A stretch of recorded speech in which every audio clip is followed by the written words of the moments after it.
चट्टान से पहले, ठीक है। तो उसमें आप लोगों ने एक चीज पढ़ा होगा, स्थल मंडल,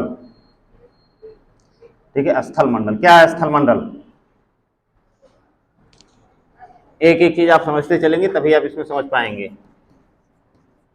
स्थल मंडल यानी लिथोस्फीयर, इसके बारे में solid part of the earth, बाकी और सारा पार्ट लिक्विड है क्या? खाली यही है। जैसे एक स्थल मंडल है, इसके बाद में आपका दुर्बलता मंडल है, मध्य मंडल है, उसके बाद में कोर है पृथ्वी का। तो जो है सॉलिड पार्ट ये आप इस तरह नहीं कह सकते हैं। जो स्थल मंडल आपको बताया भी गया है लास्ट में, जो है क्या है, जो नोट्स पढ़ाया जाए उसको घर पे जाके ऐसे रख मत दिया करिए, जो नहीं तो ऊपर निकल जाता है, जो थोड़ा बहुत समझ में भी आएगा वो सब खत्म हो जाएगा। जो घर पे जाके थोड़ा रिवीजन कीजिए उसको और थोड़ा सा समझने का प्रयास कीजिए, क्योंकि ये ज्योग्राफी है, इतना जल्दी दिमाग में घुसेगी नहीं, समझ रहे हैं।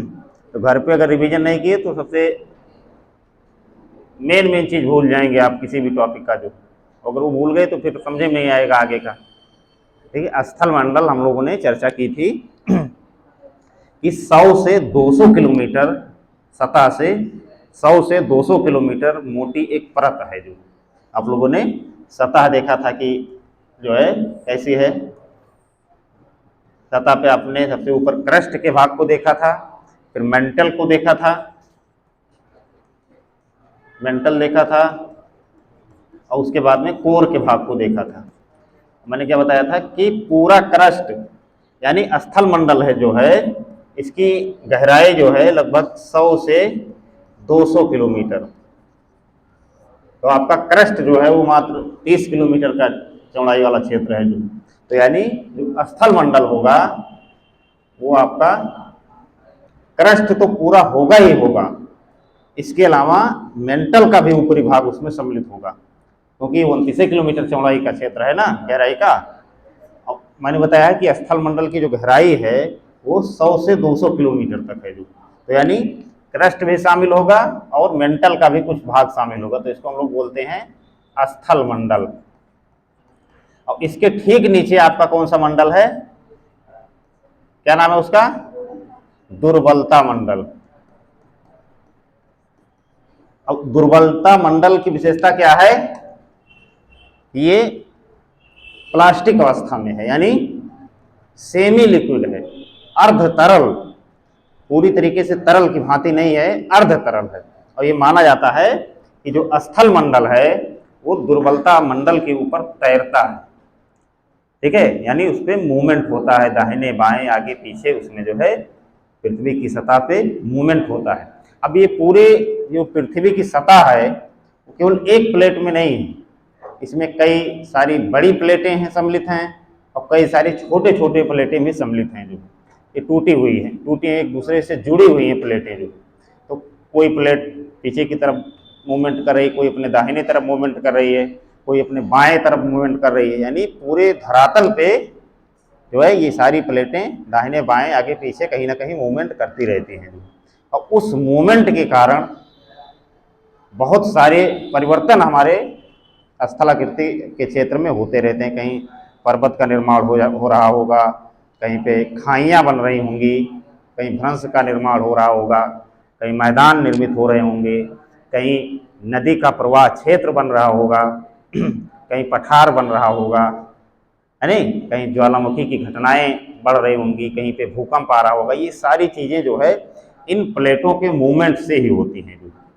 ठीक है। तो अगर प्लेट की परिभाषा आपसे पूछी जाए तो आप इस तरह परिभाषा दे सकते हैं कि स्थल मंडल के बृहद खंड को प्लेट कहते हैं। सीधी सी बात जो है टू द पॉइंट, स्थल मंडल के बृहद खंड को प्लेट कहते हैं। पूरी पृथ्वी कोई एक प्लेट नहीं है, पूरी पृथ्वी तमाम प्लेटों में बंटी हुई है। जो है वैसे प्लेटों की संख्या, जो प्रमुख प्लेटें हैं वो 7 मानी जाती हैं और इसके अलावा बहुत सारी छोटी प्लेटें भी सम्मिलित की जाती हैं। जो ठीक है, तो प्रमुख प्लेटें 7 हैं और छोटी बड़ी मिला के लगभग 15-20 प्लेटें और हैं। तो ये सब प्लेटें कहीं ना कहीं मूवमेंट करती हैं और इन मूवमेंट के कारण पृथ्वी की स्थलाकृति पे तमाम सारे परिवर्तन होते रहते हैं। जो है तो अभी इसको आप उदाहरणों के साथ जब समझेंगे तो और बढ़िया से समझ में आएगा। जो है कि कहीं पे अगर पूरी दुनिया में इस समय पर्वत हैं, ठीक है, तो क्यों हैं? कहीं पे अगर भूकंप की घटनाएं हो रही हैं तो वहीं पे क्यों हो रही हैं? जैसे हिमालय पर्वत है भारत के उत्तर में जो है, तो क्यों इसका निर्माण हुआ? प्रशांत महासागर के चारों तरफ अगर ज्वालामुखी और भूकंप बार बार आता रहता है, या उसको रिंग ऑफ फायर बोलते हैं, ये तो जानते ही होंगे आप लोग ना, पढ़े होंगे, रिंग ऑफ फायर बोलते हैं। तो क्यों बोलते हैं रिंग ऑफ फायर? जब आप प्लेटों को समझ जाएंगे, ठीक है, और पूरी दुनिया में प्लेटों को व्यवहारिक तौर पे जो है आप मैप में दिखा देंगे हम कि भैया ये वाली प्लेट ये है, ये यहाँ से जुड़ी है, यहाँ से मूवमेंट कर रही है, तो आप चीज़ों को और बेहतर ढंग से समझ जाएंगे जो है। तो थोड़ा सा परिभाषा लिखिए तब आप आगे बढ़िए।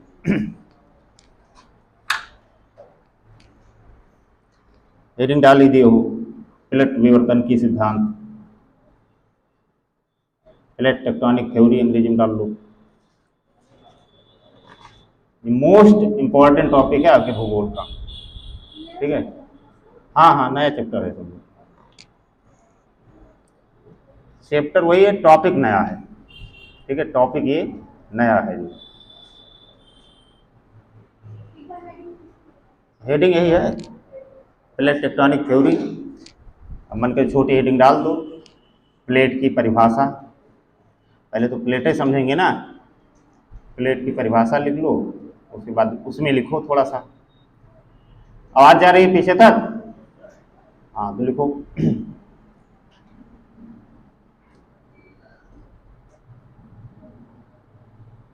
देखो, स्थल मंडल के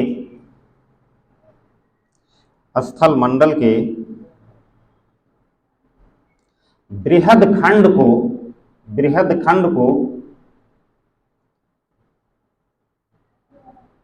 स्थल मंडल के बृहद खंड को प्लेट की संज्ञा दी जाती है।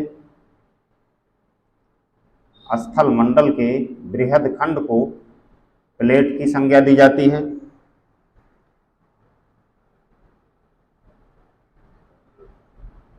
जो कि दुर्बलता मंडल के ऊपर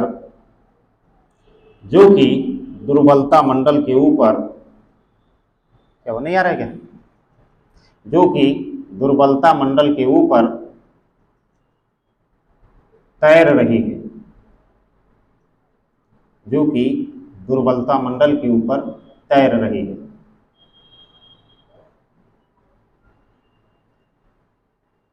दुर्बलता मंडल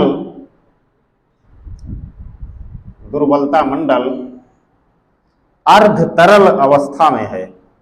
दुर्बलता मंडल अर्ध तरल अवस्था में है।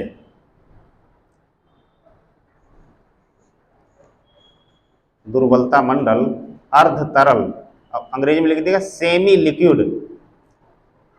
लिक्विड, यानी पूरी तरीके से तरल नहीं, थोड़ा बहुत तरल है जो है, सेमी लिक्विड अवस्था में है।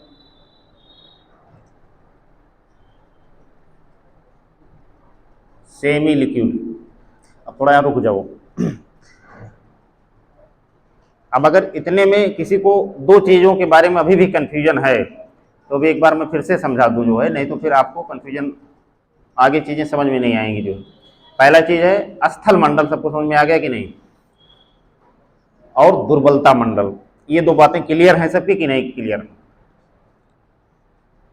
ऐसे खाली मुंह देखिए नहीं कि हाँ हाँ ठीक आ गया, ठीक है। अगर आया हो तो ठीक है, नहीं दोबारा हम फिर बता देंगे, हमको कोई थकान नहीं है जो है, और ना हमको कोई चिढ़ है इससे कि आप लोग दोबारा बताना पड़ रहा है। जो स्थल मंडल, बिल्कुल दिमाग में सारी चीज़ें क्लीन अप कर लीजिए। स्थल मंडल का सीधा सा मतलब आप समझिए कि जहां आप खड़े हैं उससे 100 से 200 किलोमीटर की गहराई तक के क्षेत्र को हम लोग क्या बोलते हैं? स्थल मंडल। यानी 100 से 200 किलोमीटर मोटा क्षेत्र है, जो कि किसके ऊपर? दुर्बलता मंडल के ऊपर। एक दूसरा जो मंडल उसके बाद है दुर्बलता मंडल, जो कि चिपचिपा अवस्था में है या अर्धतरल अवस्था में है, उसके ऊपर तैर रहा है। अब तैर रहा है का मतलब कि क्योंकि वो अर्धतरल अवस्था में है तो उसके ऊपर जो है ये स्थिर रूप से खड़ा नहीं है, ठीक है, ये इधर उधर अपना मूवमेंट कर रहा है। जो अब मूवमेंट कर रहा है तो जाहिर सी बात है उसके मूवमेंट से आपकी सतह पे कहीं ना कोई प्रभाव पड़ेगा ही पड़ेगा। मूवमेंट तीन तरीके से हो सकता है, या तो दो प्लेटें आपस में लड़ जाएंगी, जैसे यहाँ पे थोड़ा समझने का प्रयास कीजिएगा। मूवमेंट जो होगा उनका, या तो दो प्लेटें आपस में, तीन तरीके से मूवमेंट हो सकता है। या तो दो प्लेटें आपस में लड़ेंगी, इस तरह हो सकता है, यानी दो प्लेटें एक दूसरे के नजदीक आ रही हैं। और या ये भी हो सकता है कि दो प्लेटें एक दूसरे के दूर जा रही हैं। एक तीसरी अवस्था ये बन सकती है कि दो प्लेटें समानांतर रूप से घर्षण कर रही हैं, जो है आगे भी जा रही हैं पीछे भी आ रही हैं, जो है, तो ये भी संभावित है। तो यानी ये भी संभव है। जो है इस तीनों मूवमेंट से अलग अलग तरह की घटनाएं पृथ्वी के धरातल पर हम लोग देखते हैं। जो ठीक है, यानी स्थल मंडल दुर्बलता मंडल के ऊपर मूवमेंट कर रहा है। और मूवमेंट तीन तरीके का हो सकता है, इससे ज्यादा हो ही नहीं सकता है। ठीक है, और इन तीन तरीकों से पृथ्वी के स्थल पे तमाम नए नए स्थलाकृतियों का निर्माण होता है, तमाम सारी प्राकृतिक घटनाएं घटित होती हैं, जो कि हम लोग देखते हैं। अभी जब आप मैप में मैं बना दूंगा पूरे प्लेटों का नाम लिख के, जो है कि कौन सी प्लेट कौन सी है और कहाँ से कहाँ तक है, तब आप और बेहतर ढंग से समझ जाएंगे। लेकिन अभी आप इतनी बातें समझ गए कि नहीं समझ गए? स्थल मंडल, स्थल मंडल के नीचे दुर्बलता मंडल, और स्थल मंडल जो है 7 प्रमुख प्लेटों में बटी हुई है। कितनी? 7 प्रमुख प्लेटों में बटी हुई है। और छोटी छोटी भी प्लेटें हैं, उनकी चर्चा हम अलग से कर देंगे, लेकिन 7 प्रमुख प्लेटों में बटी हुई है।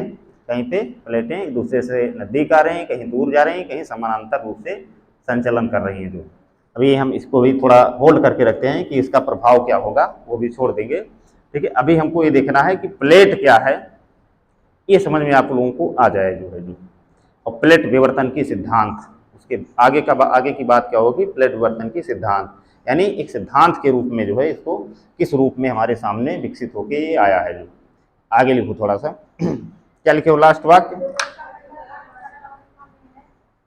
हाँ लिखो, प्लेटों के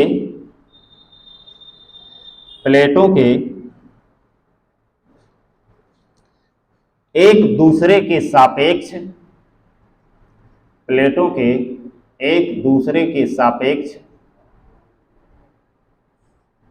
एक दूसरे के सापेक्ष संचलन को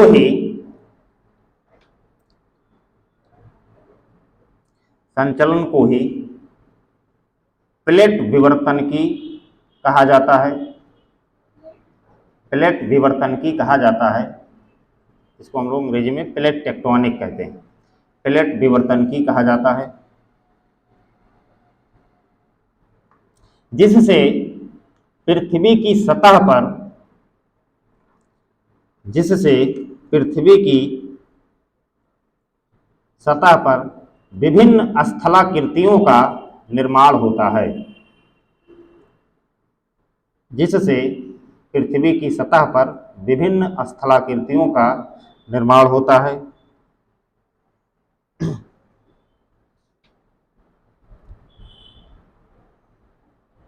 विभिन्न स्थलाकृतियों का निर्माण होता है, जैसे उदाहरण भी लिख लो स्थलाकृतियों का। स्थलाकृति समझ रहे हैं ना? क्या है स्थलाकृति, क्या होता है बताओ भैया? स्थलाकृति क्या होती है? स्थलाकृति का मतलब हो गया कि जो पृथ्वी के सतह पे हम लोग विभिन्न स्थल रूप देखते हैं। देखिए पृथ्वी ऐसे तो नहीं कि बिल्कुल सपाट एक तरह से बिल्कुल मैदान की तरह पूरी धरती है। जो है आप लोग देखते हैं, कहीं रेगिस्तान है, कहीं पर्वत है, कहीं पठार है, कहीं जो है मैदान है, कहीं तट है, कहीं सागर है, कहीं द्वीप हैं। ये सब चीज़ें देखते हैं ना, तो इसी के समुच्चय को हम लोग क्या बोलते हैं? स्थलाकृति। ठीक है, तो अब जब एक समान नहीं है तो इसका मतलब है कि निर्माण भी लगातार हो रहा है, कहीं निर्माण हो रहा है, कहीं ध्वंस हो रहा है। जैसे कोई स्थल बन रहा है, ये प्रक्रिया हमेशा चलती रहती है। जैसे अभी दो दो प्लेटें एक दूसरे के पास आ जाएं ऐसे ऐसे करके, ठीक है, तो अब ये स्थलाकृति कैसे बन सकती है? एक पर्वत टाइप का बन सकता है, फोल्ड हो सकता है। जैसे अभी कागज को आप दोनों तरफ से दबा दें, ठीक है, इसको संपीड़न बल कहा जाता है, कंप्रेस, संपीड़न बल। अब अगर दबा देंगे ये बन जाएगा। अब मैंने कल ही आप सब लोगों से चर्चा की है कि कोई भी स्थलखंड अगर उठ गया ऊपर तो उसको खींचने के लिए भी प्रक्रिया चलती रहती है। ठीक है, बर्फ, जल, वायु, तरंग, ये सब क्या करती हैं, ये सब कोई भी उभरा हुआ क्षेत्र है वहाँ की चट्टानों को काट करके और जहाँ खाली स्थान है वहाँ जाके निक्षेपित कर देती है। निक्षेपित का मतलब छोड़ देती हैं। तो ये भी प्रक्रिया चल रही है, यानी पृथ्वी के उत्थान की भी प्रक्रिया चल रही है और उसके पतन की भी प्रक्रिया, ये दोनों साथ साथ चल रही है। अपरदन चक्र भी वो चल रहा है और निक्षेपण भी हो रहा है। जैसे बात एक जगह से मृदा कटाई हो रही है तो दूसरी जगह मृदा जा भी रही है। जो एक तरफ से पृथ्वी उठ भी रही है तो दूसरी तरफ से घिस भी रही है जो है, तो इसलिए संतुलन की अवस्था में पृथ्वी रहती है। ये तो हो गई प्राकृतिक बात।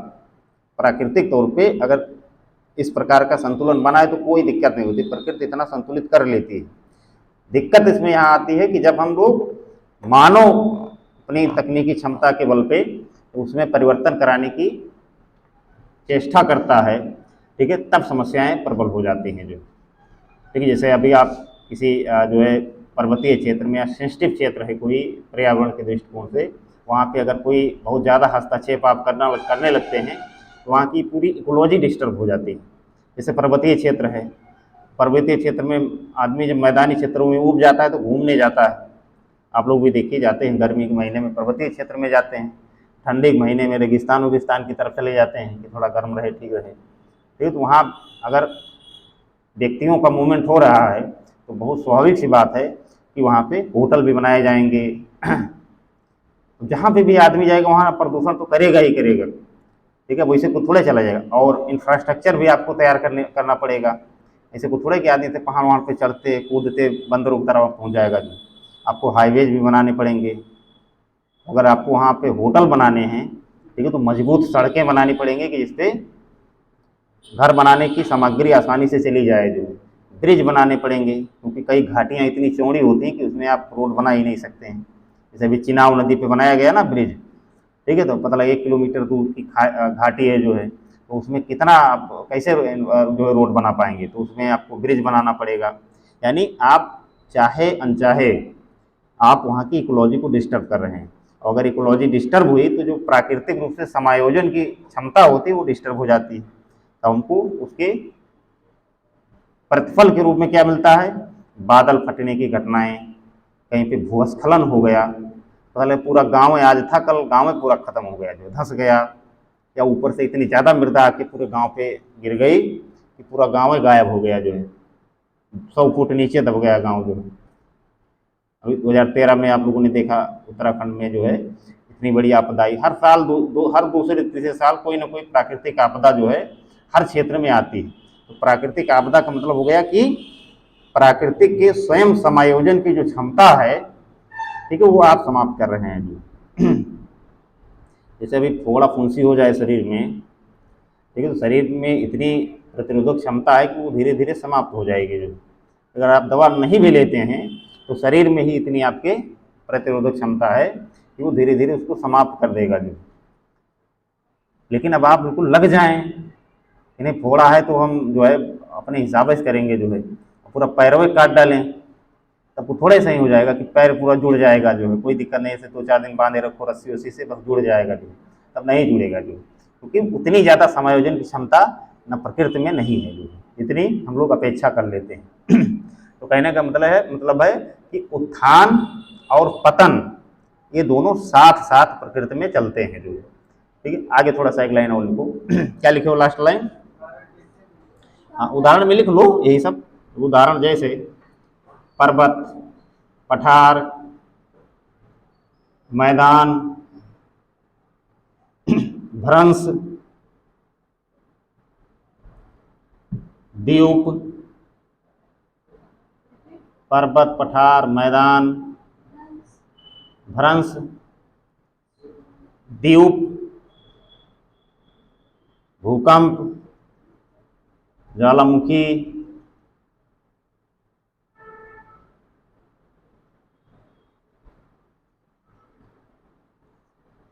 भ्रंश घाटी,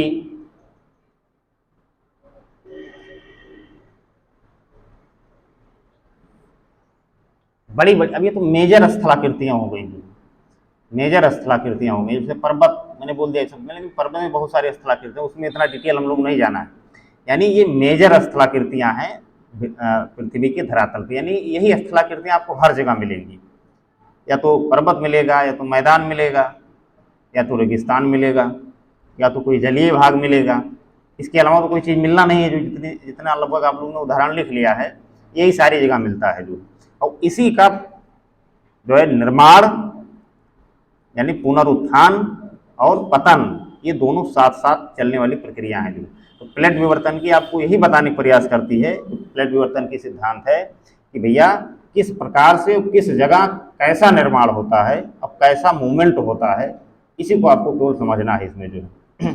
आगे थोड़ा सा लिखिए, क्या लिखे हैं, उदाहरण हो गया, लिखो।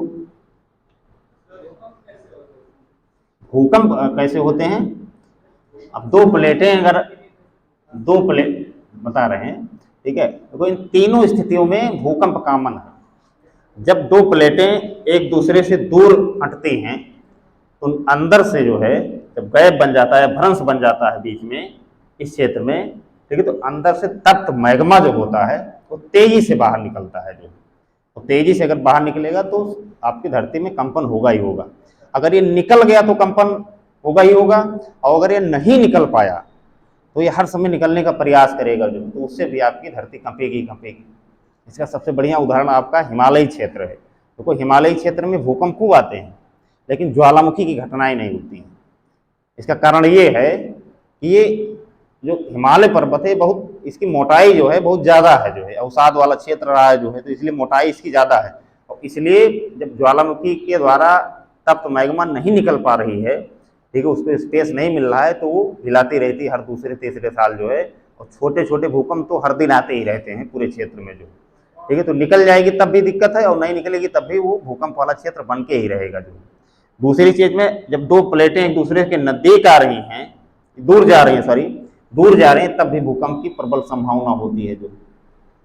तनाव और संपीड़न, तनाव का मतलब हो गया जब दो प्लेटें एक दूसरे से जुड़ रही हैं, सॉरी अलग जा रही हैं, और संपीड़न का मतलब कि जब एक दूसरे से प्लेटें जुड़ रही हैं, ठीक है, दोनों में प्लेटों का मूवमेंट होगा। और प्लेटों का मूवमेंट का मतलब कि कंपन, ऐसा नहीं कि प्लेटें एकाएक तुरंत सरक जाती हैं जो, ठीक है, इसमें इतना मंद कंपन होता है, ठीक है, कि वो आप महसूस भी नहीं कर पाएंगे। कई बार होता है कि ज़्यादा कंपन भी हो जाता है, तेजी से सरक गई तो ज़्यादा कंपन हो गया, ज़्यादा कंपन हो गया तो भूकंप के रूप में आपको दिखाई देगी जो।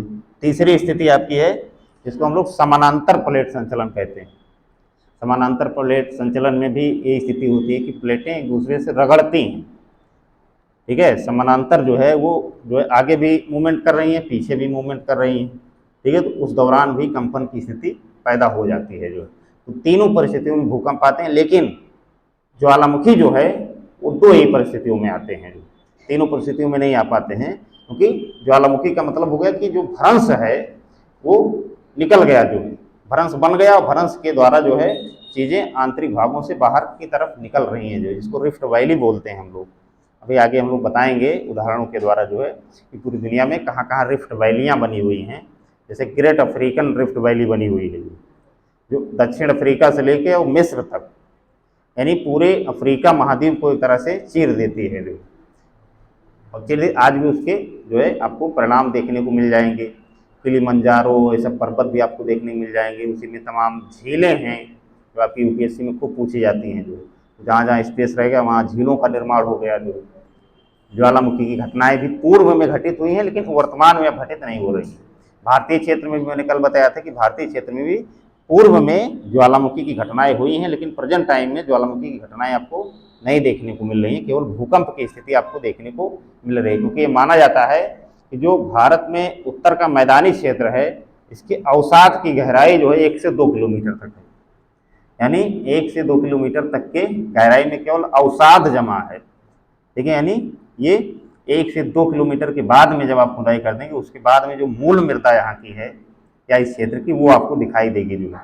तो इतना बड़ा दरार नहीं निर्मित हो पाता है कि उन दरारों से जो है जो तप्त मैग्मा है वो बाहर की तरफ निकल पाए जो, और ज्वालामुखी की घटनाएं हो पाए जो है। लेकिन भूकंप की घटनाएं बहुत स्वाभाविक है कि अगर नहीं निकल पाएगा तो कहीं ना कहीं किसी न किसी क्षेत्र में प्रेशर बिल्ड करेगा, जो प्रेशर बिल्ड करेगा तो कई बार हिला भी देगा, जो कई बार नहीं हिला पाएगा, कई बार बहुत तेज कंपन हो सकता है, कई बार बहुत मंद कंपन हो सकता है, जो ठीक है। तो अभी आगे और आप बेहतर ढंग से इसको समझेंगे, अभी तो फिलहाल आगे बढ़िए। जो क्या लिखे हैं, एग्जाम्पल लिखे हैं, हाँ लिखो। प्लेट विवर्तन की सिद्धांत का विकास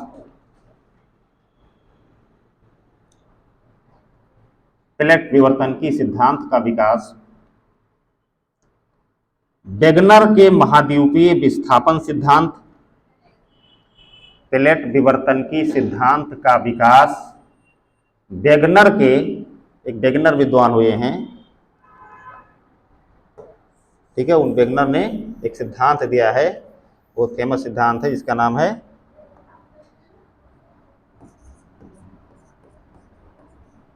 वेगनर का महाद्वीपीय विस्थापन सिद्धांत, विस्थापन सिद्धांत तथा इसी में तथा हैरी हेंस का, अभी दोनों समझाएंगे, अभी लिख लो। हैरी हेंस का सागर नितल प्रसरण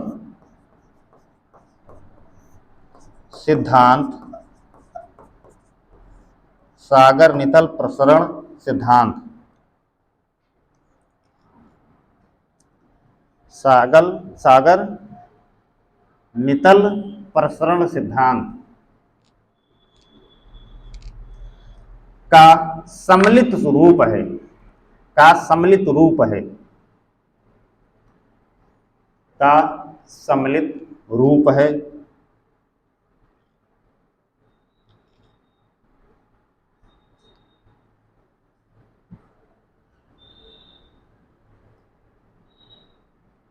हैरी हेंस जो हैं, देखिए महाद्वीपीय विस्थापन सिद्धांत का नाम आप लोगों ने सुना ही होगा कभी न कभी, एक आध बार, समझ में भी नहीं आया होगा, ठीक है। एक वेगनर विद्वान थे, वेगनर का ये मानना था, ठीक है, वो जलवायु वैज्ञानिक थे प्रमुख रूप से, थोड़ा सा आप कहानी सुन लेंगे तो उनके सिद्धांत को आप समझ जाएंगे। जो तो वेगनर अपने जलवायु से संबंधित शोध के लिए पूरी दुनिया का भ्रमण कर रहे थे, जो है उस दौरान उन्होंने महसूस किया कि दुनिया के कई ऐसे क्षेत्र हैं जो वर्तमान में हैं, ठीक है, अब उनको जोड़ दिया जाए तो जो उनके तट हैं जहाँ जोड़ होगा वो बिल्कुल समान रूप से वहाँ चट्टाने हैं, समान रूप से उनकी आकृति है।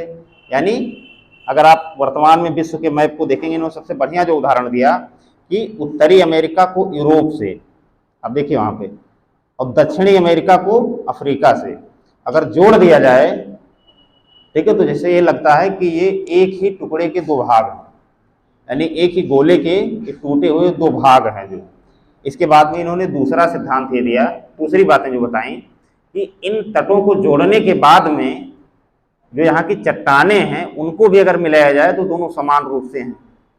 जो जीव जंतु हैं, वनस्पतियां हैं, वो भी एक ही तरह की जो हैं।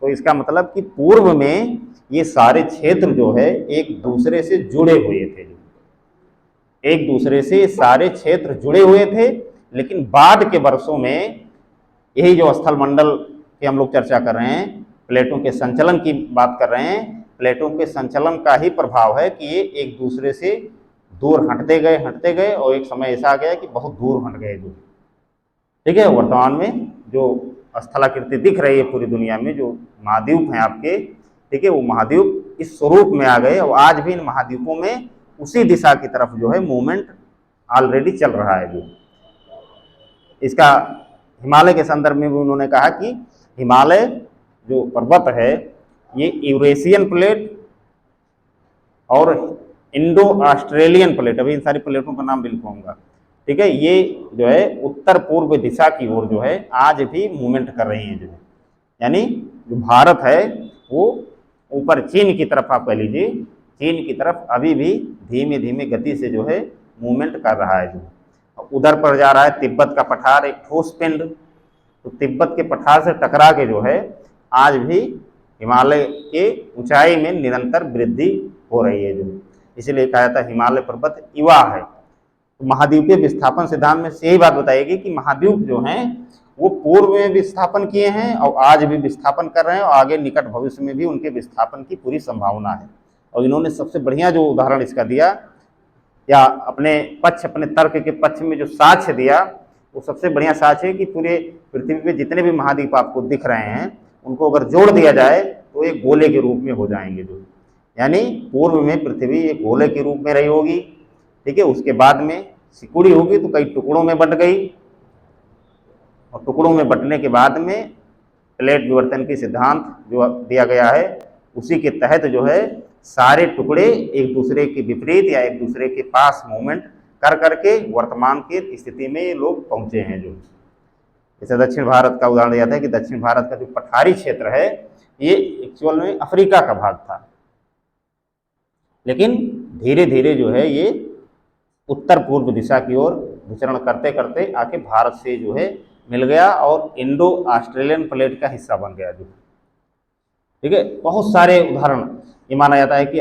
यूरोप के क्षेत्र से कटकर जो है एक बड़ा टुकड़ा निकल गया जो ग्रीनलैंड के रूप में आज हमको दिखाई देता है, ठीक है।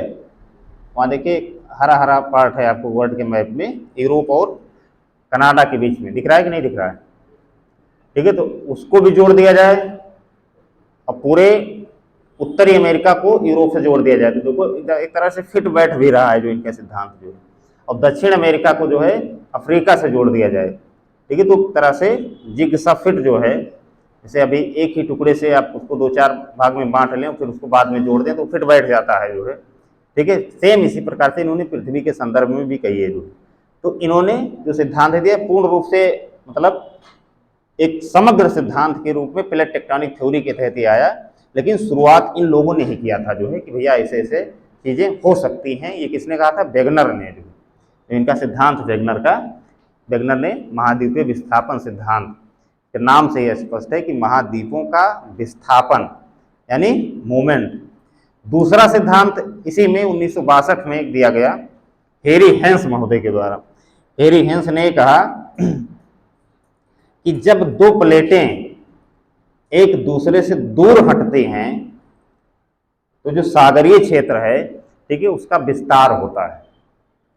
यानी अगर किसी सागर में दो प्लेटों का जोड़ है और दो प्लेटें क्या कर रही हैं, एक दूसरे से दूर हट रही हैं, एक दूसरे से अगर दूर हटेंगी तो जाहिर सी बात है कि एक दूसरे से दूर हटेंगी तो उसके क्षेत्रफल में विस्तार होगा कि नहीं होगा।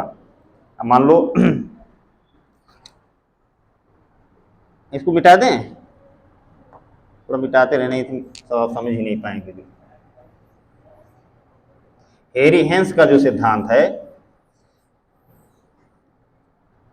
ये बहुत सरल सिद्धांत है, इसमें बहुत ज़्यादा टेक्निकलिटी नहीं है, क्या समझ ना पाए।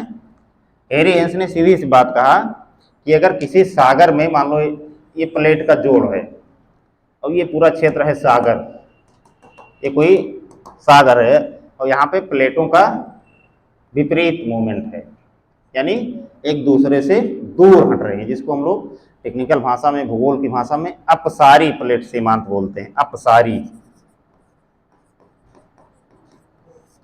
अपसारी प्लेट सीमांत जिसको हम लोग बोलते हैं।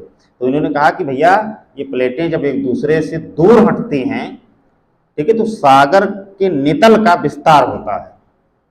सागर, देखो इनके सिद्धांत का नाम ये है सागर नितल, यानी सागर नितल का मतलब उसका तल जो है उसका विस्तार होता है। जो अगर ये मान लो क्षेत्र है तो अब ये विस्तार जब होगा तो जाहिर सी बात है कि फैलेगा तो पूरे सागरीय क्षेत्र में विस्तार हो जाएगा। लेकिन पृथ्वी का जो मूल क्षेत्रफल है वो तो वही है। तो इन्होंने ये बात कही कि अगर इधर इतना विस्तार हो रहा है भैया तो कहीं पे जो है थोड़ा सा क्षय भी होगा, तभी बिना क्षेत्रफल के परिवर्तन के सब चीज़ें वैसे के वैसे रह सकती हैं। जो ये नहीं कि पूरी पृथ्वी का क्षेत्रफल बढ़ जा रहा है। जब एक जगह विस्तार हो रहा है, नए क्रस्ट का निर्माण हो रहा है, ठीक है, अब यहाँ पे नए क्रस्ट का निर्माण हो रहा है तो बिना क्रस्ट के क्षय हुए कैसे पृथ्वी के बिना क्षेत्रफल में परिवर्तन किए कैसे संतुलित रह सकता है। तो इन्होंने कहा कि जो इधर से प्लेटें एक दूसरे से दूर हट रही हैं वो किसी न किसी क्षेत्र में जाके जो है और यहाँ पे पर्वत या पहाड़ के रूप में निर्मित होती हैं। जैसे मान लीजिए ये है, ये क्षेत्रफल है, अब इसमें पर्वत और पठार का निर्माण हो जाएगा तो ये इस तरह से हो जाएंगे जो। अब ये क्या है, ये क्षय हो गया कि नहीं हो गया? इसकी अगर दूरी जोड़ ली जाए इसकी इतने क्षेत्र की, तो ये इससे कम बिल्कुल नहीं है जो है। तो यानी इनका सिद्धांत इसी पे आधारित है कि एक जगह पे महासागर की क्रस्ट बन रही है तो दूसरी जगह पर्वत या पठार के रूप में सिकुड़ भी रही है। जब कागज को दो तरफ से दबाव देंगे तो कागज बीच में मुड़ जाएगा जो, उसका क्षेत्रफल कम हो जाएगा जो। तो इन्होंने, इनका सिद्धांत यही है और कुछ है ही नहीं जो। इन्हीं के सिद्धांत को कहा जाता है हेरी हेंस का सागर नितल प्रसरण सिद्धांत या सागर विस्तार सिद्धांत, सी फ्लोर स्प्रेडिंग थ्योरी, तमाम सारे नामों से जाना जाता है। तो थोड़ा सा इनके सिद्धांत को भी लिख लो, आप समझ जाओगे। नितल का मतलब जो सागर का तल है। जैसे सतह जब हम कहते हैं तो सतह क्या है? सतह जहाँ पे हम खड़े हैं तो जमीन है, वही तो सतह है। तो वैसे सागर में भी तल का, नितल का मतलब क्या हो गया कि जहाँ पर पानी खत्म है, जहाँ से जमीन लगनी शुरू हो जाती है वो है उसका नितल। समझ गए? हाँ तो लिखो, क्या लिखो लास्ट वाक्य? हाँ, हेरी हेंस के सागर नितल प्रसरण सिद्धांत का सम्मिलित स्वरूप है। दो दो लाइन में लिख लो इनके सिद्धांत को, जो भी आप समझे हो लिखो। हेरी हेंस के अनुसार, हेरी हेंस के अनुसार, हेरी हेंस के अनुसार महासागर के तल पर, महासागर के तल पर जहां एक भी शब्द समझ में नहीं आएगा वहां आप लोग टोक दीजिएगा, ठीक है, पूछ लीजिएगा, ठीक है, संकोच उनको न कीजिएगा, ठीक है। हाँ, कि मतलब जैसे रिश्तेदारी में आए हुए हैं, क्या बोलें भगवान, जो है अभी लोग क्या सोचेंगे, है नहीं, ये सब नहीं करना है जो है। बिल्कुल आपको निसंकोच पूछ ही लेना है जो, ठीक है। जैसे शर्म वर्म तो करना ही नहीं कोई जो है, ठीक है। पढ़ने में कौन सी शर्म जो है, यहाँ शर्म कर लेंगे तो फिर समझ में नहीं आएगा जो है। फिर 4 दिन बाद में फिर उसी टॉपिक जो आपको दोबारा पढ़ना पड़ेगा, दोबारा मेहनत करनी पड़ेगी। इससे अच्छा है कि थोड़ा एक दिन पूछ लिया जाए जो। तो जहाँ पे भी आपको एक भी शब्द समझ में नहीं आएगा वहाँ तुरंत पूछ दीजिएगा, सर थोड़ा सा इसको बता दीजिए आगे, तब बढ़िए। चलिए, अब ये नहीं कि, इसका मतलब ये भी नहीं कि कुछ भी पूछने लगी आप लोग जो है कि सर और कैसे लिखा जाएगा, और ये है पूर्वविराम कहाँ लगेगा, कई लोग ऐसे भी पूछने लगते हैं जो, ठीक है। जो पूछने लायक होगा जो वो आप लोग जरूर पूछिएगा जो। हाँ, क्या लिखे हैं? हाँ, नवीन क्रस्ट के, हाँ तट पर नवीन क्रस्ट के, तट लिख दो, नितल लिख दो, जो मन करे लिख दो, कोई दिक्कत नहीं। हेरी हेंस के अनुसार महासागर के तल पर नवीन क्रस्ट का निर्माण होने के कारण, नवीन क्रस्ट का निर्माण होने के कारण सागर के तल का विस्तार होता है, सागर के तल का विस्तार होता है।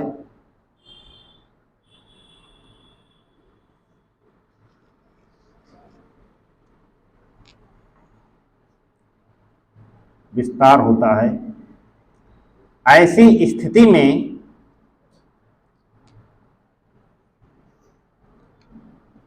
ऐसी स्थिति में पृथ्वी के समग्र क्षेत्रफल में वृद्धि होनी चाहिए। ऐसी स्थिति में पृथ्वी के समग्र क्षेत्रफल में वृद्धि होनी चाहिए।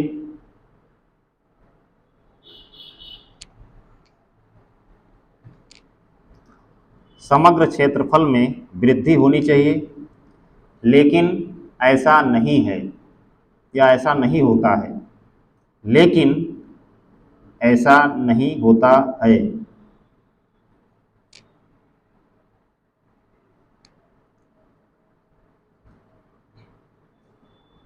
लेकिन ऐसा नहीं होता, क्योंकि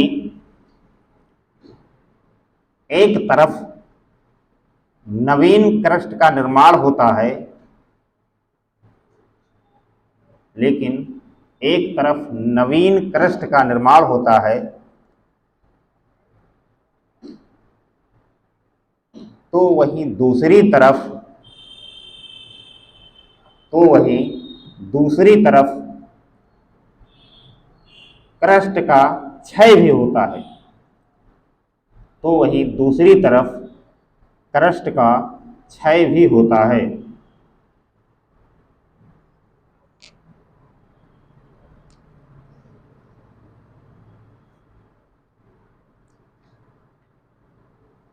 क्षय भी होता है, जिससे पृथ्वी के समग्र क्षेत्रफल में, जिससे पृथ्वी के समग्र समग्र क्षेत्रफल अपरिवर्तित रहता है।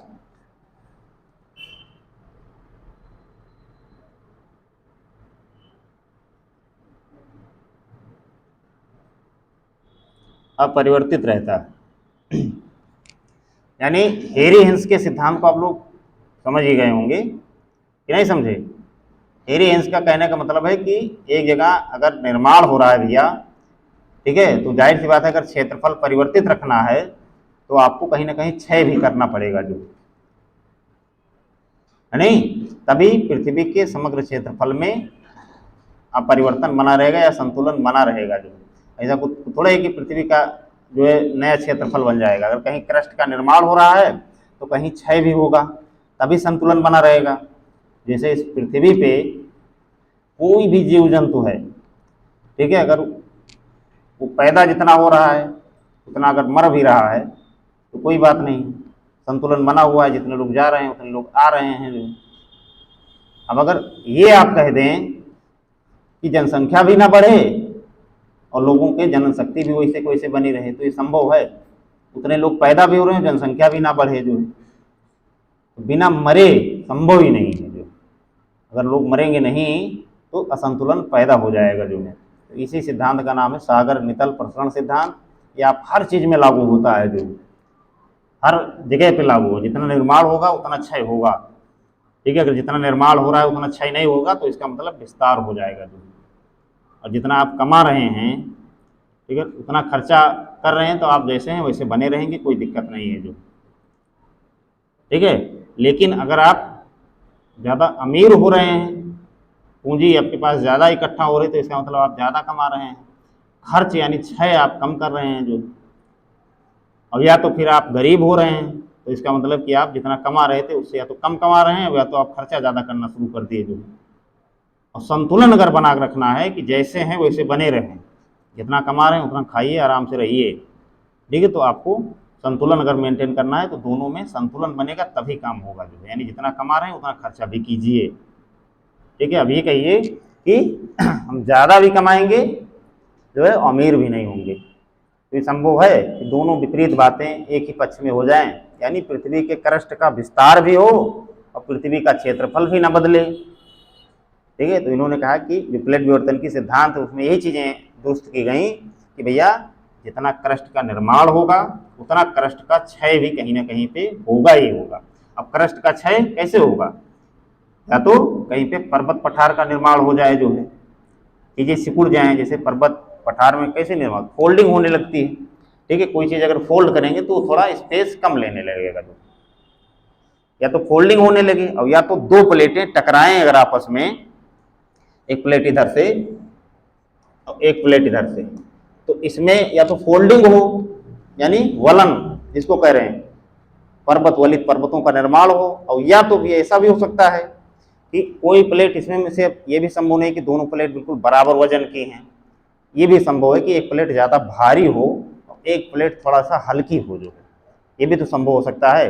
तो क्या होगा इसमें, इस दौरान जो है ये प्लेट मान लो भारी है, तो जो भारी प्लेट होगी वो नीचे की तरफ धंस जाएगी और जो हल्की प्लेट होगी वो इसके ऊपर आ जाएगी, जो तो इसमें भी जो प्लेट इसके नीचे धंसती चली जाएगी उसका क्षय होता चला जाएगा, जो ठीक है। तो दो चीज़ों में क्षय आपको होने होना है, जो वहाँ पे क्षय हो जाएगा, जो ठीक है। इसको भूगोल की भाषा में थोड़ा सा डिटेल हम नहीं जाना चाहते हैं, लेकिन समझाने के लिए बताना पड़ता है इसको। नहीं, भ्रंश घाटियों का निर्माण इस तरह नहीं। भ्रंश घाटियों का निर्माण ऐसा होता है कि जब दो प्लेटें एक दूसरे से दूर हट जाती हैं तो कगार की तरह बन जाता है, भ्रंश बन जाता है, जो वही आप धीरे धीरे विस्तार हो जाता है तो घाटियों का रूप ले लेता है, जो और जब कम विस्तार होता है तो भ्रंश का रूप लिए रहता है, जो ठीक है। इसको भूगोल की भाषा में हम लोग बोलते हैं अंतः प्लेट विरलन। एक बार यूपीएससी में आपके प्री में पूछा जा चुका है, जो है कि अंतः प्लेट विरलन, यानी जो इसके नीचे ये गल जा रहा है, ठीक है, जाहिर सी बात है कि नीचे तप्त मैग्मा है और नीचे आपकी प्लेट धंस रही है, ठीक है, तो ये वाला क्षेत्र आपका पिघलता चला जाएगा जो, वो लावा में परिवर्तित हो जाएगा। तो इसको बोलते हैं अंतः प्लेट विरलन, ठीक है, अंतः प्लेट विरलन की प्रक्रिया के द्वारा जो है प्लेटों का क्षय हो जाएगा जो, और या तो वलित पर्वतों का निर्माण हो जाएगा तब क्षय हो जाएगा, और दोनों में संतुलन बना रह जाएगा जो, ठीक है। अब इसको अगर विश्व के मैप में समझना है, ठीक है, तो एक तो मैप आप लोगों को बनाना पड़ेगा, तब आप बढ़िया से और समझ पाएंगे जो। ये थक तो नहीं गए हैं? थोड़ा सा टेक्निकल टॉपिक है, तो इसलिए थोड़ा सा दिमाग आप लोग गोल खाल के रखिए जो है, तो समझ में आ जाएगा जो है। अगर थोड़ा सा मिस हो रहे हैं तो दोबारा भी समझाएंगे, ऐसा नहीं कि एक बार पूरा बता देंगे, ठीक है। लेकिन जब मन लगागा आप लोग भी थोड़ा सा इसको जाके घर पे रिवीजन वगैरह करेंगे, घर पे जाइएगा तो चाय बढ़िया लीजिए, बैठिए, ठीक है, चाय लीजिए, कॉफ़ी लीजिए, ना दोनों हो तो पानी ले लीजिए, कुछ खाते पीते रहने से मन लगा रहता है जो, ठीक है। नहीं तो कुछ नहीं, बैठेंगे पढ़ने तो तुरंत भूखे लग जाएगी जो है, ठीक है, फ़ोन आ जाएगा, बहुत सारी समस्याएं हैं। यानी पढ़ना सबसे दुविधापूर्ण काम है इस दुनिया में, ठीक है। कभी आप ये सोच लें कि जब खाली हो जाएंगे तब पढ़ेंगे, तो आप पढ़ ही नहीं पाएंगे। हम लोग को यही हाल चल रहा है, ठीक है। हाँ, सारे काम आपको सरल लगेंगे जो है, लेकिन जब आप पढ़ने समय निकालेंगे निकलेगा ही नहीं जो, ठीक है। हम लोग क्या है, हम लोग आए अपना थोड़ा एक दिमाग में स्थिरता भी है कि अपना नौकरी वोकरी लगी गई है, छोटी बड़ी अपना खाएंगे पिएंगे, इसे जैसे अभी हम लोग उदाहरण दे रहे थे, वही अब कि चलो खाएंगे पिएंगे कौन सा इसमें बहुत हमको जो है भारत का प्रधानमंत्री राष्ट्रपति बनना है जो।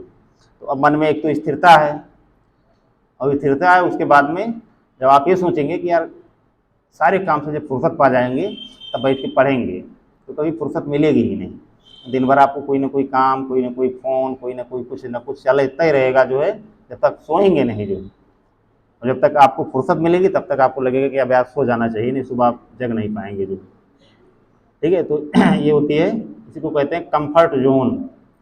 जो काम आप सबसे मज़ेदार काम हो उसको करने में आपकी रुचि भी होती है, उसमें आप समय पता नहीं चलता है जो, ठीक है। जो काम थोड़ा बोझिल होता है, ठीक है, उसको करने में एक एक मिनट कटना मुश्किल हो जाता है। जैसे भी कोई टॉपिक ना समझ में आ रहा हो, ठीक है, तो आप जो है 2 घंटे में कम से कम 40 बार घड़ी की तरफ देखेंगे कि भगवान की क्लास ख़त्म हो जाती तो हम भी मुक्त हो जाते, एक गुरु जी जो पढ़ा रहे हैं भी मुक्त हो जाते, ठीक है। और अगर समझ में आ रही तो आपको 1 घंटा पता ही नहीं चलेगा कि कब शुरू हुई क्लास और कब ख़त्म हुई थी, ठीक है।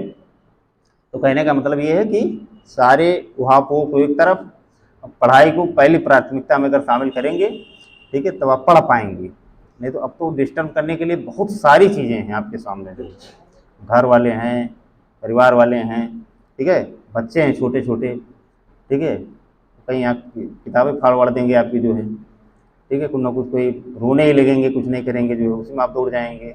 फ़ोन आपके अगल बगल रखा है, कब बज जाए कोई भरोसा ही नहीं है, भूख कब लग जाए ये भी भरोसा नहीं है नहीं।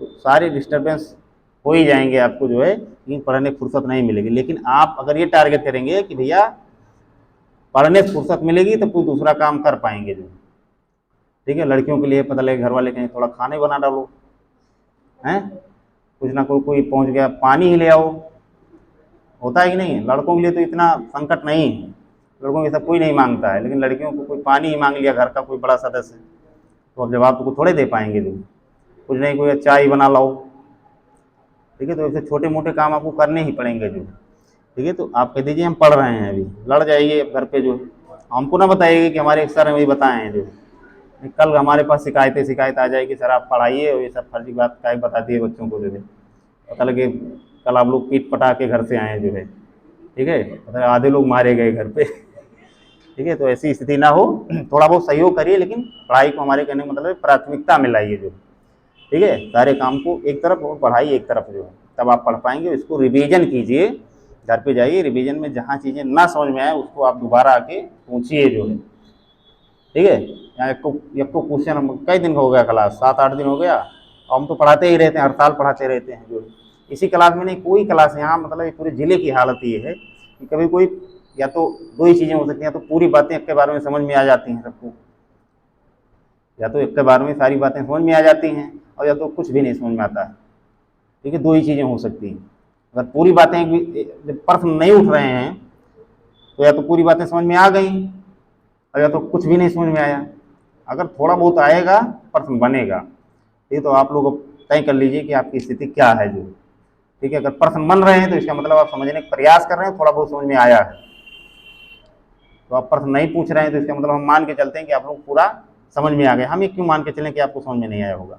हम तो यही मानेंगे कि भैया पूरा आप लोगों का आ जा रहा है, ठीक है, और आप लोग प्रश्न पूछ ही नहीं रहे हैं। जब पूरा आ गया तो क्या करने, प्रश्न पूछेंगे जो, ठीक है। तो जो चीज़ें ना आए उसको आप लिख लीजिए एक जगह पे कापी में, या उसको हाईलाइट कर लीजिए। अगले दिन आऊँ यहाँ बैठूँ तो आप पूछ सकते हैं, इसके क्लास के बाद पूछ सकते हैं, क्लास के दौरान भी पूछ सकते हैं, ठीक है। चलिए आगे दूसरा वाला सिद्धांत थोड़ा समझने का प्रयास कीजिए। ये महाद्वीपीय विस्थापन, इसको भी लिख लो पैराग्राफ चेंज करके। देखो जो हम लिखवा रहे हैं और समझा रहे हैं, ये वनडे के पर्पज से नहीं लिखा पढ़ा रहे हैं, ये हम आपको यूपीएससी के पर्पज से लिखा पढ़ा रहे हैं कि आप जो है प्री का भी और मेंस का भी साथ में आपका तैयार हो जाए, कहीं से भी आपका प्रश्न छूटने ना पाए जो, ठीक है। वनडे के स्तर से पढ़ा देंगे तो आप अब तक ये टॉपिक खत्म कर चुके होते जो, ठीक है। समझ में आए कि ना आए वो अलग विषय है, लेकिन तथ्य आपके पास सारे आ जाएंगे जो, ठीक है। तो आपको समझना है यहाँ पे थोड़ा सा। देखो महाद्वीपीय विस्थापन सिद्धांत भी, नहीं पैराग्राफ चेंज करके लिखो, हेडिंग करके डालो। महाद्वीपीय विस्थापन सिद्धांत भी, विस्थापन लिखा तो है वहां पे, विस्थापन सिद्धांत भी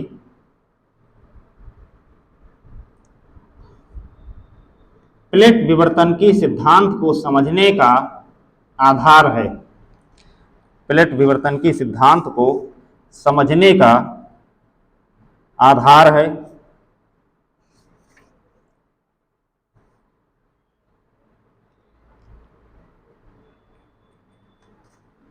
प्लेट विवर्तन की सिद्धांत को समझने का आधार है।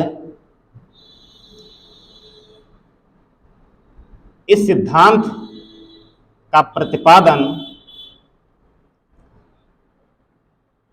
वेगनर महोदय के द्वारा किया गया। वेगनर महोदय लिखा हुआ है, वेगनर महोदय के द्वारा, का पूरा नाम है अल्फ्रेड वेगनर, वेगनर ही लिख लीजिए, आपसे कई बार वनडे वनडे पूछ लेता है। वेगनर महोदय के द्वारा किया गया का प्रतिपादन वेगनर के द्वारा किया गया, महोदय के द्वारा किया गया, जिसके अनुसार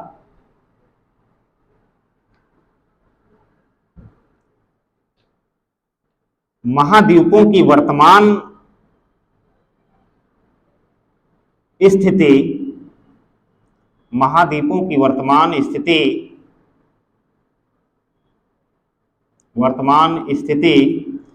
स्थल मंडल के विस्थापन का परिणाम है। महाद्वीपों की वर्तमान स्थिति स्थल मंडल के विस्थापन का परिणाम है। स्थल मंडल के विस्थापन का परिणाम है। वेगनर ने इसके पक्ष में, वेगनर महोदय ने इसके पक्ष में कई तर्क प्रस्तुत किए हैं। वेगनर महोदय ने इसके पक्ष में कई तर्क प्रस्तुत किया है।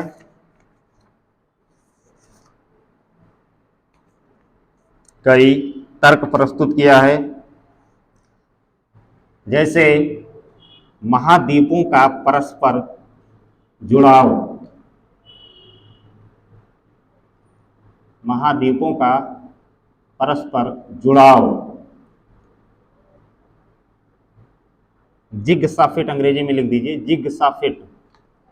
जिग्साफिट मतलब जैसे आप कोई चीज तोड़ के उसको बाद में दोबारा उसे लगा दीजिए, जोड़ दीजिए तो फिट बैठ जाए, जो इसको बोलते हैं जिग्साफिट। जिग्साफिट ये तर्क दिया है उन्होंने कि अगर महाद्वीपों को, वर्तमान जो महाद्वीप हैं, इनको आपस में जोड़ दिया जाए तो बिना बिखरे हुए या बिल्कुल फिट बैठ जा रहे हैं जो। दूसरा इन्होंने तटों के किनारे भ्रंश का पाया जाना, कामा दे दे के लिखते जाओ, 3-4 तो लिख लो। तटों के किनारे भ्रंश का पाया जाना,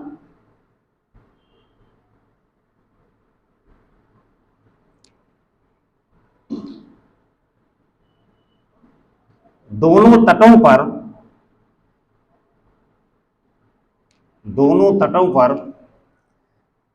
जैविक संरचना में समानता होना, दोनों तटों पर जैविक संरचना में समानता होना,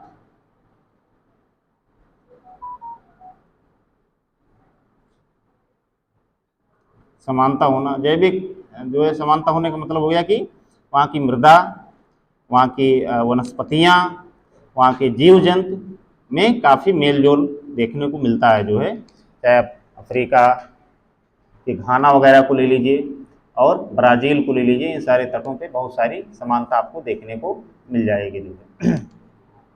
एक और लिख लो,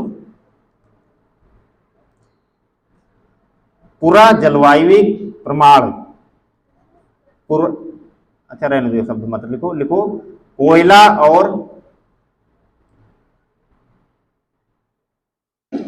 और अन्य खनिजों का समान रूप से दोनों तटों पर पाया जाना,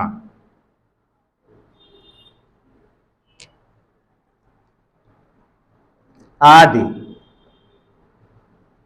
बहुत सारे और हैं, तो बहुत ज़्यादा है नहीं क्योंकि वो सिद्धांत का हम नहीं यहाँ पढ़ रहे हैं, हम लोग प्लेट विवर्तन की पढ़ रहे हैं।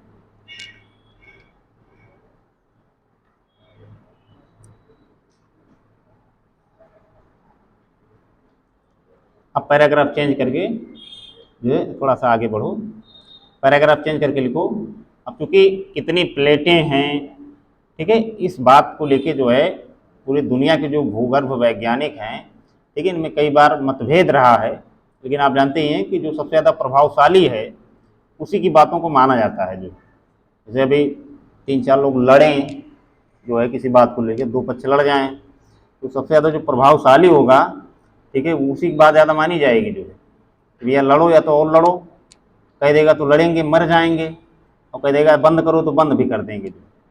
तो इसी बात को लेके पूरी दुनिया के जो भूगर्भ वैज्ञानिक थे उनमें था कि भाई प्लेटें, कोई कह रहा था 6 हैं, कोई कह रहा था 7 हैं, कोई कहा था नहीं नहीं हम 9 देखे हैं, ठीक है, हमारे शोध में आए। तो इस बात को लेके जो है बड़ी बहस हुई इस क्षेत्र में, ठीक है। लेकिन अमेरिका का जो अर्थ साइंस विभाग है, ठीक है, उसने कह दिया कि भैया प्लेटें टोटल हैं 7, ठीक है, छोटी बड़ी प्लेटें लगभग 20-21 हैं जो, ठीक है। तो छोटी प्लेटें उन्होंने 21 माना और बड़ी प्लेटों की संख्या 7 माना है जो। तो एनसीईआरटी भी भारत सरकार की जो किताब है उसने भी इसी चीज़ को टू द पॉइंट कॉपी कर लिया जो है। तो आप मान के चलिए कि 7 ही है। लेकिन कई बार आपके यहाँ भी प्रकाशक क्या करते हैं कि उत्तरी अमेरिकी प्लेट और दक्षिणी अमेरिकी प्लेट को एक में ही दिखा देते हैं, तो प्लेटों की संख्या वो 6 लिख देते हैं, ठीक है। तो कहीं बार आप लोग पढ़ लीजिए कि प्लेटों की संख्या, प्रमुख प्लेटों की संख्या 6 है, तो आप परेशान नहीं होना है। उन्होंने दक्षिण अमेरिकी प्लेट और उत्तरी अमेरिकी प्लेट को एक में काउंट कर लिया है, ठीक है। तो इसलिए 6 हो गए, लेकिन प्रमुख रूप से प्लेटों की संख्या 7 है जो। तो इस बात को भी लिख लो, पैराग्राफ चेंज करके लिखो,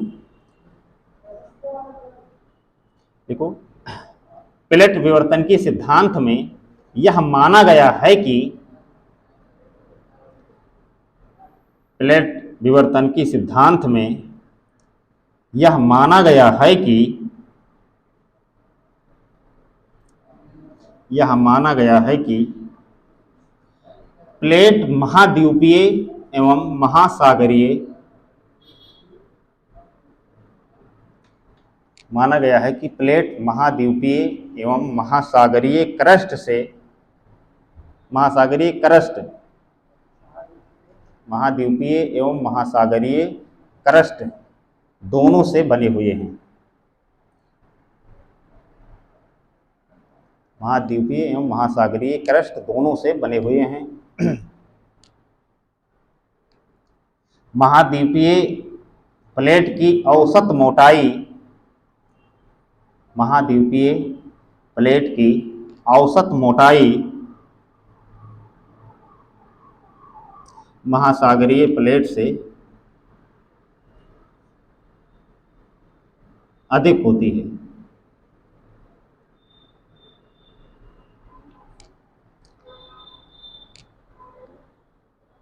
महाद्वीपीय प्लेट की औसत मोटाई महासागरीय प्लेट से अधिक होती है। यानी बहुत सामान्य सी बात है कि महाद्वीपीय प्लेट और महासागरीय प्लेट, ये बातें समझ रहे हैं कि नहीं? क्योंकि जो आप स्थल खंड देख रहे हैं, इस तरीके से प्लेटों का विभाजन नहीं किया। प्लेटों के विभाजन में समुद्र को भी शामिल किया गया है, क्योंकि वो भी महाद्वीप का ही भाग है, जो महाद्वीप का भाग ही है। इसलिए जब हम प्लेटों को काउंट करते हैं, मान लीजिए कहीं पे पर्वत पठार है जो, उसके बाद में फिर इस तरह से यहाँ से सागर है कोई, और स्थल मंडल की मोटाई कितनी है? 100 किलोमीटर यहाँ मान लेते हैं हम है। तो अगर यहाँ से काउंट करेंगे, यानी स्थल मंडल वाले भाग से, ये स्थल मंडल हो गया, यानी स्थल भाग हो गया, और ये जलीय भाग हो गया, जिसको हम लोग सागरीय प्लेट बोलते हैं। तो यहाँ से यहाँ तक की दूरी कम होगी, और यहाँ से यहाँ तक की जो चौड़ाई होगी वो ज़्यादा होगी जो है। तो इसलिए कहा जाता है कि महाद्वीपीय क्रस्ट की चौड़ाई महासागरीय क्रस्ट से अधिक होती है। समझ गए कि नहीं? हाँ, तो आओ लिखो, लिख दो प्लेटों की संख्या को लेकर, इसी में आगे, प्लेटों की संख्या को लेकर भूगोल वेत्ताओं में एक मत नहीं है। भूगोल वेत्ताओं में एक मत नहीं है। भूगोल वेत्ताओं में एक मत नहीं है, लेकिन अमेरिकन अर्थ साइंस के द्वारा, लेकिन अमेरिकन अर्थ साइंस के द्वारा, लेकिन अमेरिकन अर्थ साइंस के द्वारा दी गई संख्या को, दी गई संख्या को सर्वोच्च माना गया है।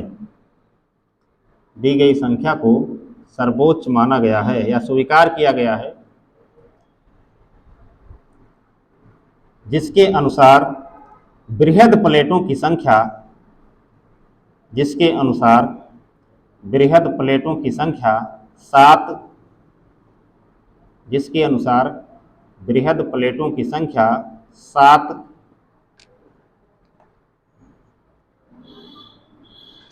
तथा छोटी प्लेटों की संख्या 20 से भी अधिक है। जिसमें छोटी प्लेटों की संख्या 20 से भी अधिक है, 20 से भी अधिक है।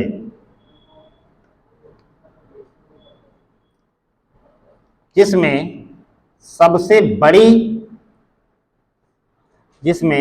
बड़ी एवं केवल महासागरीय क्रस्ट से निर्मित, जिसमें सबसे बड़ी एवं केवल महासागरीय क्रस्ट से निर्मित,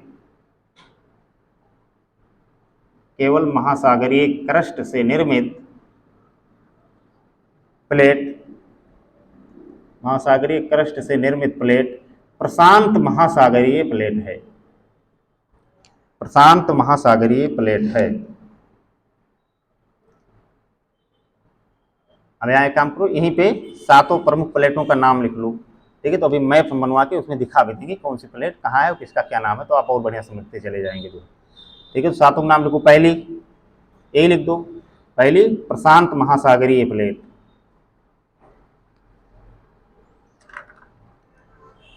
दूसरी प्लेट लिखो उत्तरी अमेरिकी प्लेट, उत्तरी अमेरिकन प्लेट, इस तरह लिख दो, उत्तरी अमेरिकन प्लेट। तीसरी दक्षिण अमेरिकन प्लेट,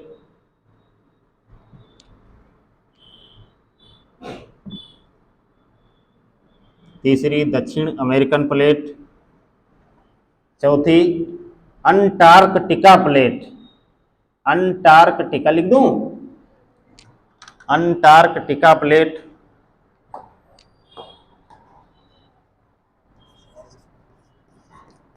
अंटार्कटिका प्लेट।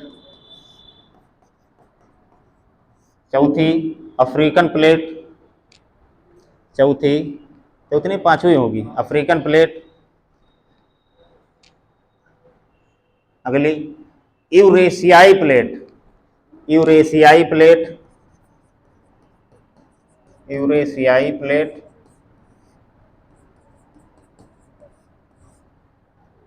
और लास्ट है इंडो ऑस्ट्रेलियन प्लेट। इसको लिख दूं, Indo Australian plate, Indo Australian plate हो गई सातों। ठीक है, अब थोड़ा सा एक का स्टोर यहाँ पे करना पड़ेगा आपको। यहीं पे एक मैप बना के उस मैप में भी इन प्लेटों को आप दिखा दीजिए कौन सी प्लेट कहाँ है। इतनी बातें अगर आप समझ गए तो समझो कि बेड़ा पार। ठीक है, बना हम भी एक मैप बनाते हैं यहाँ पे, आप लोग भी बिना बेईमानी किए हुए, ठीक है, एक वर्ड का मैप बनाइए। ठीक है, वर्ड का मतलब जिसके पास मैप है वो भी, जिसके पास नहीं वो भी बनाइए, लेकिन बनाइए सभी लोग। ठीक है, अब उसमें इन सारे नाम जो आप सातों प्लेटों का लिखे हैं, ठीक है, उसमें इन नामों को दर्शाना है जो कि हाँ भैया ये चीज़ें यहाँ पे हैं जो है। तो घटिया मैप बने कोई दिक्कत नहीं है, बेकार मैप बने कोई दिक्कत नहीं है, लेकिन बनाना है। कोई ऐसा ना मिले हमको कि सर हम बना नहीं पाए। ठीक है, तो समझो कि बहुत मार देंगे हम जो है। चलो बनाओ।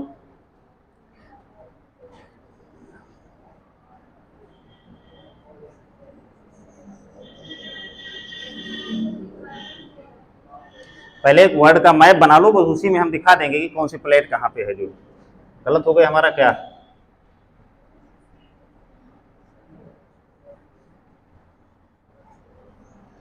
चलो कोई दिक्कत नहीं, आप ही लोगों को समझाना है। गलत हो ही गया है लेकिन मिटा कच्चा बना दें।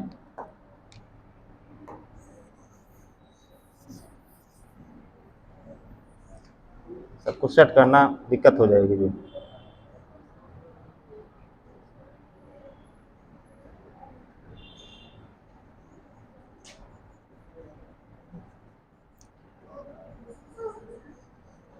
कौन रो रहा है जी?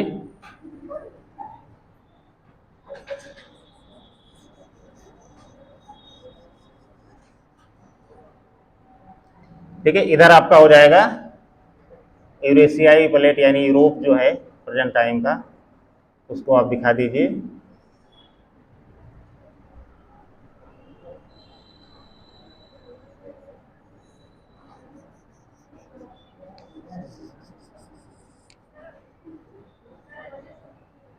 अरे दिखेगा अभी, हम बंद कर देंगे उसको झांकी वाकी को सबको।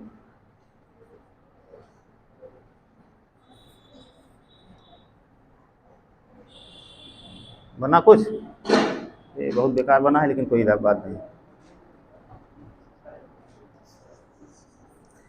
बस ऐसे बना लो।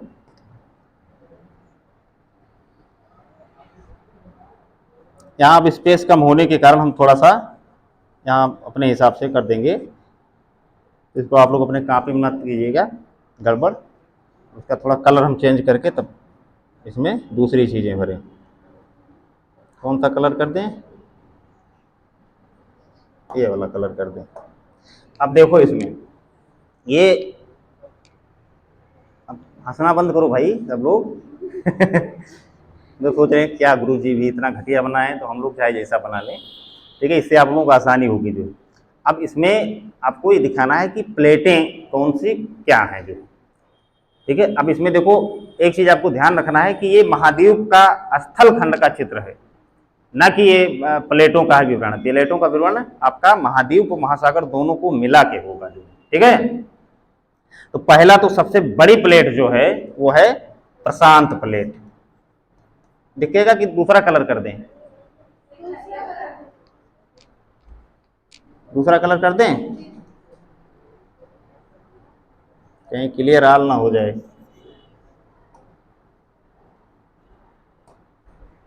कौन सा कलर बताओ इसमें? ये वाला कर दें। हैं, ये सही है? अरे महाराज तुम लोग यही सब करोगे, हमको लिखने दो। प्रशांत, प्लेट। अब प्रशांत प्लेट जो है भैया इधर भी है और इधर भी रहेगी। इसको अगर गोल कर दोगे तो ये इधर का भाग मिल जाएगा, तो इसलिए इधर भी प्रशांत प्लेट रहेगी। एक ही है प्रशांत प्लेट। एकमात्र प्लेट, सबसे बड़ी प्लेट है और एकमात्र प्लेट है कि जो केवल महासागरीय प्लेट है जो, तो ये चीज ध्यान रखना है जो।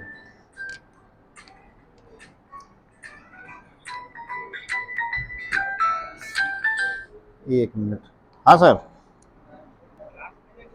बस अभी बस 5 मिनट में छोड़ निकल रहे हैं। आओ आओ गिरे क्या वो मिलते। हाँ अब देखो यहाँ पे उत्तरी अमेरिकन प्लेट। उत्तरी अमेरिकन प्लेट का मतलब ये हो जाएगा, हम थोड़ा इसमें डाट डाट करके बना रहे हैं कि आप लोग ये समझ जाएंगे कौन सी।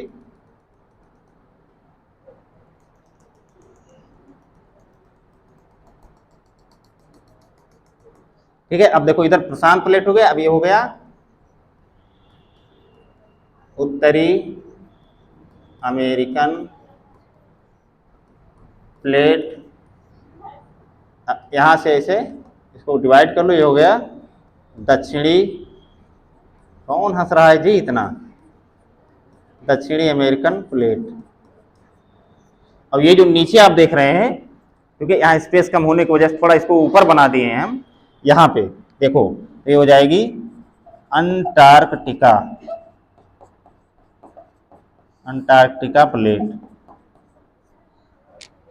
ये आपकी हो जाएगी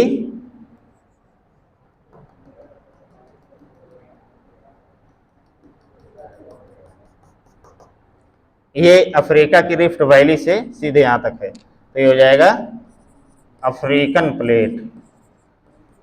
अफ्रीकन प्लेट। ठीक, अब ये जो क्षेत्र हो जाएगा, अब यहां से देखो ये वाला क्षेत्र, ये हिमालय पर्वत देखो यहीं पे है, ये आपका हो जाएगा इंडो ऑस्ट्रेलियन। बहुत बड़ा टॉपिक है भूगोल का, आप लोग मजाक ना लीजिएगा। Australian plate. अब इधर आपका हो जाएगा यूरेशियाई प्लेट। यूरेशियाई प्लेट क्या हो गया?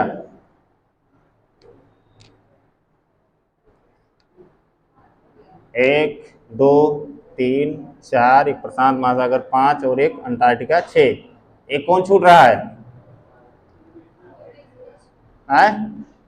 ब्रिक्स। यूरेशियाई तो लिख दिए, अफ्रीका भी लिख गया। गिनो फिर से। हाँ 7 हो गया, एक बार फिर से गिनो। हम गिन के दिखा दें? इसको 2 बार मत गिन लेना, इसको ये एक बात है, यानी ये प्रशांत प्लेट ही है दोनों तरफ। इसको इसलिए लिख दें कि समझने में आसानी रहे। ठीक है, क्योंकि इसे इसको अगर मोड़ दोगे तो ये वाला भाग और ये वाला भाग आपस में मिल जाएगा। तो एक हो गया उत्तरी अमेरिका और दक्षिणी America 3, Antarctica 4, Africa 5, यूरेशियाई 6, Indo Australian plate 7। तो अब यही प्लेटें हैं भैया। ठीक है, अब 1 मिनट का समय लेंगे, ज्यादा नहीं, 60-65 सेकंड का समय, ज्यादा नहीं। ठीक है, अब देखो प्लेटों का प्रभाव। ये यूरेशियाई प्लेट जो है, इसका मूवमेंट क्या हो गया जी? इसका बैटरी उटरी डाउन हो गया हो कि ज्यादा हो गया बैटरी? ठीक है, इसका मोमेंट जो है इधर की तरफ है। ठीक है, ये भारत है, इंडिया है, इधर की तरफ है, यहां जाके यूरेशियाई प्लेट में टकराती है और यहाँ पे हिमालय पर्वत की उत्पत्ति होती है। जितने मोड़दार पर्वत आपको पूरी दुनिया में हैं, ठीक है, वो इससे आपको समझ में आ जाएंगे। यहाँ पे उत्तरी अमेरिकी प्लेट और दक्षिणी अमेरिकी प्लेट का मूवमेंट जो है इस साइड में है। यहाँ से इस साइड में होने की वजह से एंडीज पर्वतमाला, सॉरी रॉकी पर्वतमाला और एंडीज पर्वतमाला, जैसे हिमालय भारत में वैसे रॉकी और एंडीज पर्वतमाला यहाँ पे बने हुए हैं। इधर तो बैटरी कम हो गई। यहाँ पे आपको आवाज जा रही है ना, यहाँ रॉकी पर्वतमाला आपकी अमेरिका में जो है, और यहाँ पे एंडीज पर्वतमाला जो आपकी दक्षिणी अमेरिका में है। ठीक है, क्योंकि जो दक्षिणी अमेरिकी प्लेट है उसका मूवमेंट इधर की तरफ है, उत्तरी अमेरिकी प्लेट का इधर की तरफ है। अब ये पूरा क्षेत्र जो है ये यहाँ पे प्रशांत प्लेट और उत्तरी और दक्षिणी अमेरिकी प्लेट का एक तरह से जोड़ है। और जोड़ ये किस प्रकार का है, यहाँ प्लेटें ये इधर की तरफ है और ये इधर की तरफ आ रही हैं, तो यहाँ पे पर्वत, मोड़दार पर्वत का निर्माण हुआ है। और इसी के साथ साथ में जो है ये पूरा क्षेत्र जो है ये भूकंप और ज्वालामुखी का केंद्र है। ठीक इसी प्रकार की स्थिति इधर भी है, यहाँ से लेके ये भी प्रशांत का ही भाग है जो है, यहाँ पे भी है। यहाँ पे भी प्लेटों में इसी प्रकार का जो है अभिसारी यानी एक दूसरे के नज़दीक आना, यहाँ पे भी इसी प्रकार की स्थिति है। लेकिन यहाँ मोड़दार पर्वत नहीं बने हैं क्योंकि यहाँ की जो चट्टान